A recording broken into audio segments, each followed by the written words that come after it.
Harper Paperbacks and HarperAudio present The Inheritance, a novel by Joanna Goodman, performed by Rebecca Lowman.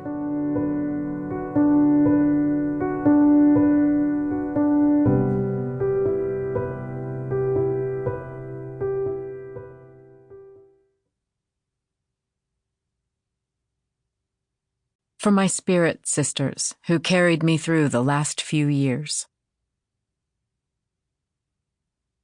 Say not you know another entirely, till you have divided an inheritance with him. Johann Caspar Lavater. Preface. Virginia Bunt is flat on her back, her lower body unnaturally twisted on the hardwood, no feeling below her shins. The sheet is wet and sticky underneath her thighs, the duvet tangled around her feet, all of it having come off the bed with her. She can't move. She has no idea how long she's been here.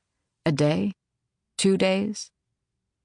Spectacular pain is exploding up and down her left side, from her knee to her groin.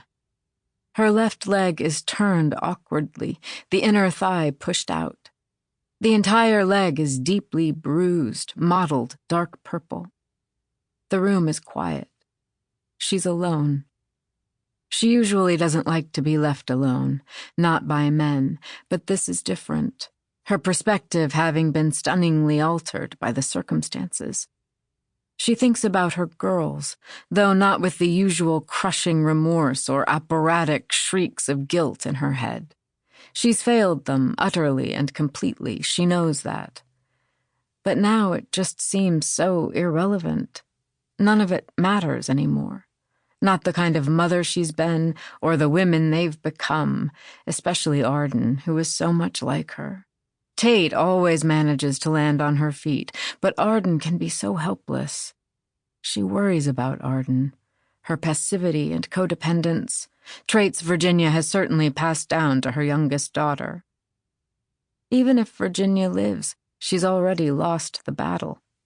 There's a certain overriding clarity to it all, though. This was always going to be her destiny. She sees that now.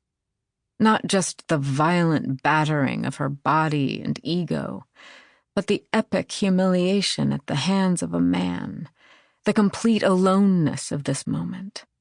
You know you want it, you decrepit old whore. She can just imagine how the girls will react to this, her grandest fuck-up yet. Let it go, Virginia. Let go of what they think. Maybe she won't tell them. Maybe she'll die here like this. Wouldn't that be poetic? Dying while still waiting for her life to start. She can hear the subway rumble outside her window, and it's comforting to know that life is going on out there. People are going places, getting on with things. Life is expanding, and though she may not be part of it, the sound of the train makes her feel like she's not alone on the planet. As she floats in and out of consciousness, she remembers as a little girl waking up one night from a bad dream and calling out for her mother. She must have been about 5 or 6. She couldn't remember what the dream was about, but her heart was beating very fast. Her eyelet curtains were pulled open, and the tree branches outside her window looked scarier than usual. She slid her feet out of bed, grabbed her doll, Constance, and hurried out of her room.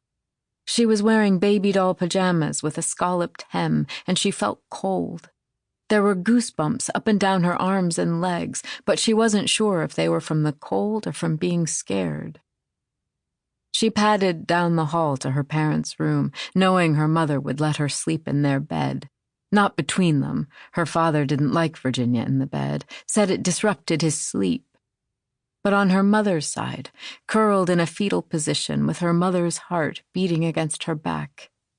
She had one hand on the doorknob. She was holding Constance's hair with the other, and was about to open the door when she heard them arguing. You could... Sample complete. Ready to continue?